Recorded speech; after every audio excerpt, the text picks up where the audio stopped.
Բարև ձեզ, դուք դիտում եք Հորիզոնը։ Ֆերմերային տնտեսությունների ապահովագրությունը հասանելի դարձնելու համար կառավարությունը ինչպես նախորդ, այնպես էլ այս տարի ռիսկերի մեղման ծրագրեր կիրականացնի էկոնոմիկայի նախարարի ներկայացրած նախագիծը հաստատվել է կառավարության այսօրվա նիստում։ Եթե վնասաբերությունը գերազանցի ապահովագրական ընկերությունների կողմից հավաքագրված ապահովագրավճարի 200%-ը, ապա կառավարությունը այդ բեռը կվերցնի իր վրա լրացուցիչ մասը, փոխհատուցելով ընդհանուր հավաքագրված ապահովագրավճարի հանրագումարի 200%-ի չափը գերազանցող տնտեսվարողներին փոխհատուցված ապահովագրական հատուցումների գումարը։ Նախագծով նաև առաջարկում ենք շատ մեծ աջակցություն նաև գյուղացիական տնտեսություններին, ոչ միայն ապահովագրական ընկերություններին, մասնավորապես նախկինում ապահովագրավճարի 50-ից 60%-ներ փոխհատուցվում, հիմա առաջարկում ենք 70-ից 80% սուբսիդավորում, ընդ որում այդ դեպքում նույնիսկ KfW-ն նախկինում KfW-ն մասնաբաժին ուներ, այստեղ նորից կառավարությունը ամբողջովին այդ ծախսերը վերցնում է իր վրա։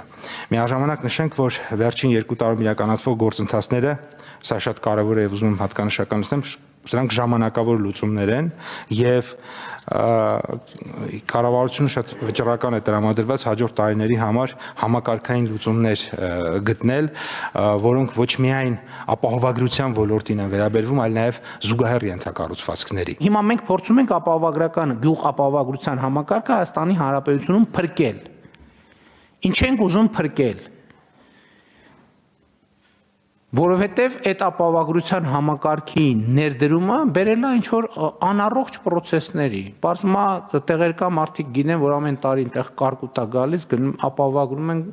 գնում են այդտեղ հատուկ այդտեղ, որ երբեք նախկինում վերջին 20 տարում այդտեղ ոչ մի բան չէին կարել, տանում ենք այդտեղ ինչ-որ բան ենք ցարնում, ուսում նստած սպասում ենք, որ կարկուտը գա, որ գնանք ապահովագրությունը ստանանք։ Ու տենց ամեն տարի։ Համեն դեպս այս հարցն էլ մենք պետք է ուսումնասիրենք, տենանք ինչքանով է դա իրականության է, բայց էլի սա սոցիալ-հոգեբանական խնդիր է, կրթական խնդիր է, աշխատանքի նկատմամբ վերաբերմունքի խնդիր է, պետության նկատմամբ վերաբերմունքի խնդիր է, բարեփոխման նկատմամբ վերաբերմունքի խնդիր է։ Սա լուրջ խնդիր է, որի հետ մենք պետք է բան անենք, առնչվենք։ Մենակ այդ չի, մենք պետք է գնանք եւ մարդկանց հետ խոսենք։ Մենք այդ խնդիրները, որ դռնփակ նիստերում, դռնփակ ոչ թե գաղտնի, այլ աշխատանքային մեր process-ներում քննարկել ենք, ինչա տեղի ունեցել։ Պետք է գնանք մարդկանց պատմենք, որ իրենք իմանան ինչա տեղի ունենում։ Որ մի հարևանը մյուս հարևանին նկատելիս այդպիսի բան ասի մի արա, որովհետև դրանով դու իմ բանն էլ ես, իմ աշխատանքն էլ, իմ արդյունք, իմ զարգացումն էլ ես դնում հարվածի տակ։ Եվ սա շատ կարևոր հատված է։ Հա այս տարի էլ մենք կգլորենք։ Անցած տարի մի կերպ գլորեցինք, այս տարի էլ կգլորենք, լավ է մյուս տարի էլ հնարավոր է գլորենք, բայց եթե այս միտումը չփոխվի, ասելու ենք վերջ, էլ չենք կարողանում անենք, որովհետև սա իմաստ չունի, որովհետև չի ծառայում իր նպատակին։ Երբ որ պարոն Պապոյանը նշած սարքավորումները մենք ձեռք բերենք, արդեն մենք էլ թաքուն տեղերը կարկուտների կիմանանք եւ այդ պարագայում ապահովագրության վճարների չափը կամ կփոխվի կամ այնտեղ չի ապահովագրվի ընդհանրապես, որովհետեւ կասենք այդտեղ պետք է լինի հակակարկտային ցանց, վերջ, ուրիշ գործիք այդտեղ չկա։ Այսինքն ստեղ էլ մենք այդ լուծումները պետք է տանք, այդ դեպքում բան կանենք, մենք ունենք sense թե նենց ինտենսիվ գյուղատնտեսության ծրագիր, կասենք, որ մենք այդտեղ հակակարկտայինը չենք ապահովագրում, մենք սուբսիդավորում ենք, որ այդտեղ հակակարկտային ցանցեր լինեն, երբ որ հակակարկտային ցանցերով այգի բանկանի կհիմնադրվի ցրտահարությունը կամ այն մյուս դեպքերը, որ ուրիշ դեպքեր ունենք, հրդեհը եւ այլն կապահովագրվի։ Այսինքն մեկը մենք չպետք է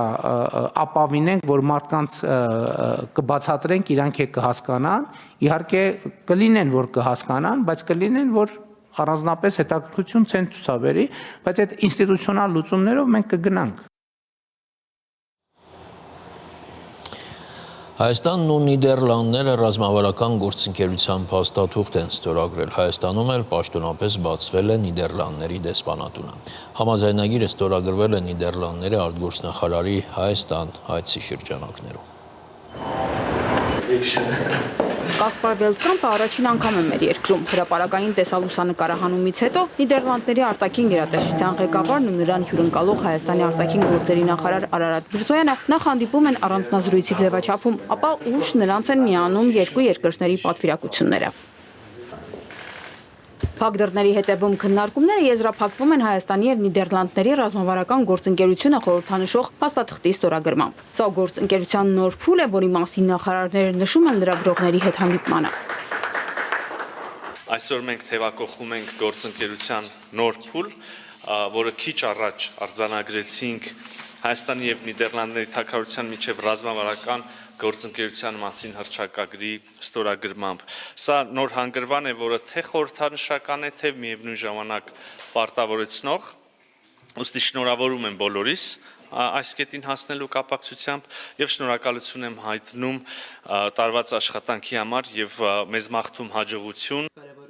Համատեղ ստորագրելով այս համագործակցության փաստաթուղթը մենք մեկ անգամ եւս ցույց ենք տալիս մեր հավակնությունը ամրապնդելու քաղաքական, սոցիալական եւ տնտեսական երկուստեք կապերը եւ մեկ անգամ եւս վերահաստատելու հիմնակարային այն սկզբունքները, որ ունենք։ Իդեպ Նիդերլանդների համար սա սակավ պատահող երևույթ է։ Հաճախ չէ, որ մենք այսպիսի փաստաթուղթ ենք ստորագրում։ Շատ երկրներ կան աշխարհում։ Սա հազվադեպ տեղի ունեցող իրադարձություն է, իսկապես սա ցույց է տալիս այն նվիրումը, որ ունենք Հայաստանի հանդեպ։ Այդ համագործակցության մի մասն էլ Նիդերլանդների դեսպանատան պաշտոնական բացումն է, որի մասին նախ տեղեկացնում է հոլանդացի պաշտոնյան, ապա տեղի է ունենում պաշտոնական արարողությունը։ Նիդերլանդների արտաքին գործերի նախարարը Հայաստանում է ճիշտ այն ժամանակ, երբ Բաքվում ընթանում է հայ գերիների, այդ թվում Արցախի ռազմաքաղաքական նախկին ղեկավարության շինծ ու դատավարությունը։ Ուստի անդրադառնալով այդ դատավարությունների եւ հայերի նկատմամբ խոշտանգումների հարցին, Կասպար Վելտկամպը այսպես է արտահայտվում։ Կարծում ենք, որ գերիները պետք է պաշտպանված լինեն ըստ հավուր պատշաճի, միջազգային չափանիշներին համապատասխան եւ ազատ ու արդար դատավարության իրավունքներ պետք է ունենան։ Վստահ եղեք, որ այս պարագայում եւս Նիդերլանդները եւ Եվրամիությունը կշարունակեն առաջ մղել այս հարցը։ Մենք մեր ուշադրությունը սևեռում ենք այս հարցի վրա, նաեւ Բրյուսելում է այս հարցը բարձրաձայնված։ Իսկ ընդհանրապես Թուրքիայի եւ Ադրբեջանի հետ հարաբերություններին անդրադառնալիս Հայաստանի արտաքին գործերի նախարարը ընդգծում է հատկապես կառուցողական մոտեցման անհրաժեշտությունը։ Համապատասխան կառուցողական վերաբերմունքի դեպքում մենք կարող ենք մոտ ապագայում շոշափելի հաջողություններ ունենալ այս ուղղություններով։ Արարատ Միրզոյանն անդրադառնում է նաև խաղաղության պայմանագրի այն անհամաձայնություններին, որոնք դեռևս առկա են։ Այո, մենք քննարկում ենք նաև այնպիսի դրույթներ, ինչպիսիք են օրինակ Հայաստան-Ադրբեջան միջպետական սահմանին երրորդ կողմերի ուժերի բացառումը, այո, մենք քննարկում ենք միմյանց նկատմամբ միջազգային իրավական հարթակներում վեճերից, հայցերից, գանգատներից հրաժարումը եւ եթե համաձայնվեցվի, ստորագրվի եւ մտնի ուժի մեջ, այս կետերը, ինչպես եւ մնացած բոլոր կետերը, ենթակա են պարտադիր կատարման։ Մենք արդեն մեր մոտեցումը ադրբեջանական 12-րդ առաջարկի 12-րդ խմբագրության վերաբերյալ հայտնել ենք եւ առաջիկայում հնարավորություն կունենանք ադրբեջանական կողմի հետ քննարկել այդ մոտեցումը եւ ընդհանուր առմամբ այդ համաձայնագրի ստորագրման, համաձայնեցման, ստորագրման, վավերացման հետ կապված բոլոր հարցերը։ Ոչ հայաստանցի լրագրողներին այլ հարց է հետաքրքրում։ Արդյոք ճնշում կա Ռուսաստանի կողմից նորից իրենց ուղեցիր մուտք գործելու համար, որովհետև նկատել են, որ պատերազմից հետո վրդովմունք կար Հայաստանում եւ Հայաստանը ավելի շատ Եվրամիություն էր շարժվում։ Մենք վարում ենք բալանսավորման եւ բալանսավորված արտաքին քաղաքականություն։ Մենք ունենք շատ խորը հարաբերություններ Եվրոպական միության հետ եւ ընդ որում դրանք հենց այսօր էլ նորից զարգացնում եւ խորացնում ենք։ Մենք ընդամենը 2 ամիս առաջ կամ մի փոքր էս կողմենք ստորագրեցինք նույն այս անունը կրող ռազմավարական համագործակցության փաստաթուղթ Միացյալ Նահանգների հետ, միևնույն ժամանակ մենք շարունակում ենք մեր գործընկերային հարաբերությունները Ռուսաստանի Դաշնության հետ։ Դարձյալ վերադառնալով ռազմավարական փաստաթղթին, նախարարները ընդգծում են, որ սա որևէ մեկի դեմ չէ։ Ռազմավարական այս գործընկերությունը ոչ Ադրբեջանի, ոչ Թուրքիայի դեմ չէ։ Մենք տեսնում ենք, որ Հայաստանը վարում է բալանսավորված արտաքին քաղաքականություն եւ այդ շրջանակում է, որ ուզում ենք բարձրացնել համագործակցությունը։ Ինչ վերաբերում է ռազմական համագործակցությանը, ապա սրանում որևէ նման կետ չկա։ Փոխարենը իրենց հարաբերությունները կարող են ամրապնդել շատ այլ ոլորտներում, եզրափակում է Կասպար Վելտկամպը։ Քրիստիան Լագուլյան, Հորիզոն։ Եվրախորհրդարանում տեղի ունեցել Ադրբեջանի կողմից հայ պատանդների, այդ թվում Լեռնային Ղարաբաղի բարձրագույն քաղաքական ներկայացուցիչների անօրինական ձերբակալություններն ու կեղծ դատավարությունները թեմայով քննարկում։ Կիպրոսը ներկայացնող պատգամավորներից մեկը հայտարարել է, որ ավելի քան 1 տարի է անցել Լեռնային Ղարաբաղի վրա Ադրբեջանի հարձակումից եւ հայերը դեռ չեն կարողանում բուժել իրենց վերքերը։ Նրա խոսքերով հայերի նկատմամբ բռնաճնշումները շարունակում են։ Ցավոք սրտի Ալիևի ռեժիմը ոչ միայն չի հարգում միջազգային իրավունքը եւ մարդու իրավունքները, այլև շարունակում է ապօրինի կերպով օկուպացված պահել Հայաստանի տարածքը, նշել է Եվրապատգամավորը, Եվրամիությանը կոչ անելով պաշտպանել ժողովրդավարական արժեքները։ Նրա խոսքերով Եվրամիությունը պետք է ամուր կանգնի Ադրբեջանի եւ Թուրքիայի դեմ, որոնք միջազգային հանցագործներ են։ Մենք պետք է վերջ տանք էթնիկ զտումներին, որոնք տեղ են ունեցել հայերի, հույների, կիպրոսցիների նկատմամբ, ասել է նա։ Պարզվել է, թե ովքեր են այն հայերը, որոնք ցուցմունք են տվել Ռուբեն Վարդանյանի դեմ։ Թեմայշուր զրուցել են գործընկերներս։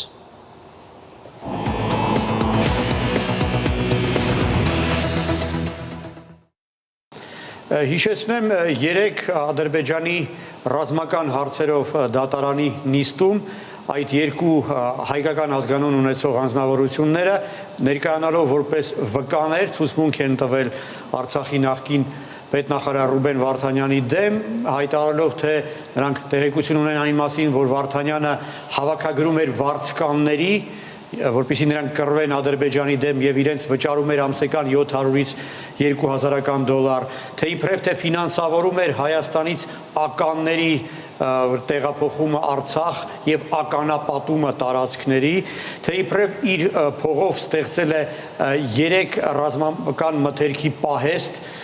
ուր եւ հավաքվում էին Հայաստանից իր գումարներով բերված զինամթերքները, թե իբրև թե քարոզում էր թշնամանք Ադրբեջանի ժողովրդի դեմ եւ արցախցիները ճանաչել են այդ մարդկանց։ Նրանց անուններն են Մուշեղ Գրիգորյան եւ Կամո Հայրապետյան։ Նրանք այն հայերից են, ովքեր հայաթափումից հետո որոշել էին մնալ Արցախում, այն ի սկզբանե մոտ 30 հոգի էր մնացել, եթե հիշում ես, հիմա արդեն որոշ տեղեկություններով 9, այլ տեղեկություններով 11 հոգի են, հիմնականում դա հիվանդ ծեր մարդիկ են կամ հոգեկան խանգարումներ ունեցող մարդիկ են եւ այս երկուսը հավանաբար այն բացառիկներից են, ում հնարավոր էր քիչ թե շատ լողացնել, հագցնել, բերել Բաքու եւ ներկայացնել որպես վկաների։ Նրանք այսպես այդ դերին կարծես համաձայն եղել։ Ըստ էության այդ մարդիկ պատանդ են վաղուց արդեն Ադրբեջանում, քանի որ նրանց ապագա կյանքը կախված է նրանից ժամանակին իրենց կկերակրեն, թե չեն կերակրի, հա, այդ իմաստով դժվար չէր ակնկալել իրենց այսպես կոչված ցուցմունքները։ Ինչևէ, հետաքրքիր է, որ նրանցից մեկը ներկայացրել էր դատական նիստում այդ Կամո Հայրապետյանը սպիտակ կոստյումով, կարծում եմ դա էլ էին ինչ-որ բանով ուզում էին խորհրդանշեին դրանով։ Ծանոթները պատմում են հետևյալը Հայրապետյանի մասին։ Պարզվում է, նրա ընտանիքը Բաքվից փախստականներ են եղել, ընդ որում Կամո Հայրապետյանի հորը 90 թվականի հունվարին ադրբեջանցիները սպանել են հենց Բաքվի կենտրոնում եւ ոստիկանությունը պահանջել է, որպեսզի գործ չհարուցվի եւ որդին հայտարարի, որ հայրը սրտի կաթվածից է մահացել։ Այն դեպքում, երբ նրա մարմնի մեջ 19 դանակի հարվածի հետքեր նկատվել։ Հորը նա հողարկավորել էր հայրենի Մարագա գյուղում, ուր եւ ապրում էր Մարագան ադրբեջանցիների կողմից գրավելուց առաջ, դրանից հետո տեղափոխվել էր Ստեփանակերտ, այնտեղ տուն չուներ եւ ապրում էր խանութում։ Ադրբեջանցիների Արցախ գրավելուց հետո շարունակում էր ապրել նույն այդ խանութում եւ օգնություններ ստանում Կարմիր խաչից, իսկ այնուհետ արդեն ադրբեջանական բարեգործական կազմակերպություններից։ Մյուս այդպես որպես վկա ներկայացած Մուշեղ Գրիգորյանը նույնպես քաղաքում հայտնի մարդ էր, նրան անվանում էին գիպսի միշիկ։ Ժամանակին, երբ դեռ հարբեցող չէր, պատմում են, որ գիպսից հետաքրքիր պես քանդակներ էր պատրաստում։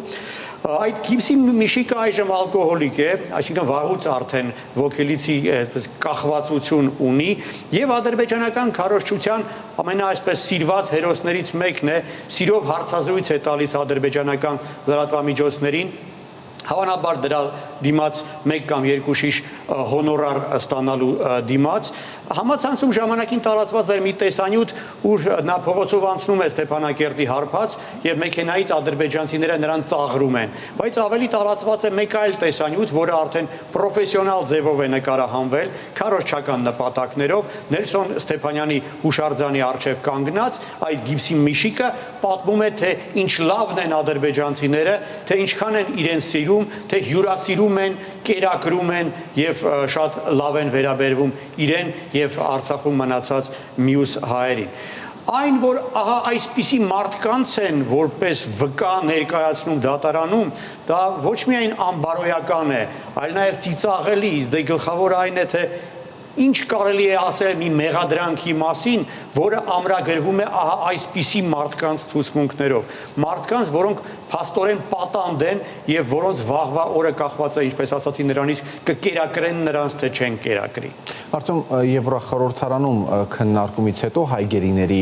թեմայով սպասվում է, որ նաեւ բանաձև է ընդունվելու։ Ինչ է հայտնի այդ բանաձևի բովանդակության մասին։ Այո, բանաձևը որքան հասկանում եմ վաղն է քվեարկությամբ դրվելու եւ նախաձեռնությունը այդ քննարկում անցկացնելու եւ բանաձև առաջ ընդունելու դա հավանաբար հետևանքներ Ռուբեն Վարդանյանի հայտարարած հացադուլի, այսօր 23-րդ օրն է հացադուլի եւ նաեւ Երևանում ի համերաշխություն Վարդանյանի հայտարարած 3 կամ 4 հոգու հացադուլի։ Նաեւ հետևանքն է եվրոպական մայրաքաղաքներում բողոքի ակցիաների, իրավապաշտպանների տարբեր դիմումների, եվրոպական մայրաքաղաքների, քաղաքական իշխանությունների, եվրոպական կառույցների, ՄԱԿ-ի, Միացյալ Նահանգների եւ այլն։ Այսինքն ինչ որ բան արդեն սկսում է փոխվել եւ ես հույս ունեմ, որ վաղը կընդունվի բանաձևը, որը նույնպես նոր process-ի սկիզբ կնշմարի։ Որոշ տեղեկություններ կան այն մասին, թե ինչ բովանդակություն է ունենալու վաղվա այդ քվեարկության դրվող բանաձևը։ Փաստաթղթում ասվում է, որ Արցախում անօրինական պահվող հայ ռազմագերիները, այդ թվում նաև քաղաքական բարձրաստիճան ներկայացուցիչները անմարդկային վերաբերմունքի են արժանանում, նրանց հոգեբանորեն ճնշում են, նրանց մարդկային արժանապատվությունն է ոտնահարվում, դե իսկ գլխավոր այդ փաստաթղթի պահանջն է անհապաղ եւ առանց որևէ նախապայմանների ազատ արձակել բոլոր հայ ռազմագերիների։ Եվ նաեւ փաստաթղթում կոչ է արվում Եվրամիության մարդու իրավունքների հարցով հատուկ ներկայացուցիչին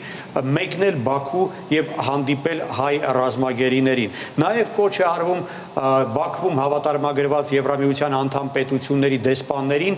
գալ դատական նիստ եւ հետևել դատավարության ընթացքում։ Բաքվում արդեն արշավ են սկսել Եվրախորհրդարանի падգամավորների դեմ, թեև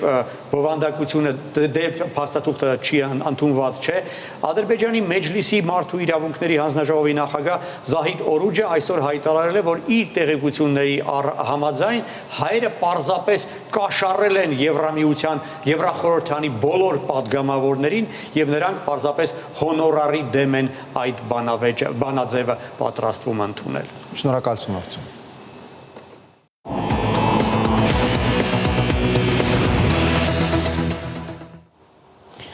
Հայաստանում գտնվող թուրք լրագրողները շրջայց են կատարել հայ-թուրքական սահմանին գտնվող Մարգարա անցակետում, այս մասին գրում է Ստամբուլում հրատարակվող Հակոս թերթը։ Հիշեցնենք, որ նախորդին Հայաստանի վարչապետը իր Facebook-յան էջում տեսանյութ էր հրապարակել եւ տեղեկացրել, որ հարցազրույց է տվել թուրք լրագրողներին։ Թուրքական NTV հեռուստաալիքն էլ տված հարցազրույցում ազգային ժողովի փոխոսնակ Հայաստան-Թուրքիա հարաբերությունների կարգավորման հարցով հատուկ բանագնաց Ռուբեն Ռուբինյանը հայտարարել է, որ Հայաստանը սահմանի բացման հարցում սպասում է Թուրքիայի քայլին։ Առայժմ այսքանը, կհանդիպենք ժամը 15-ին։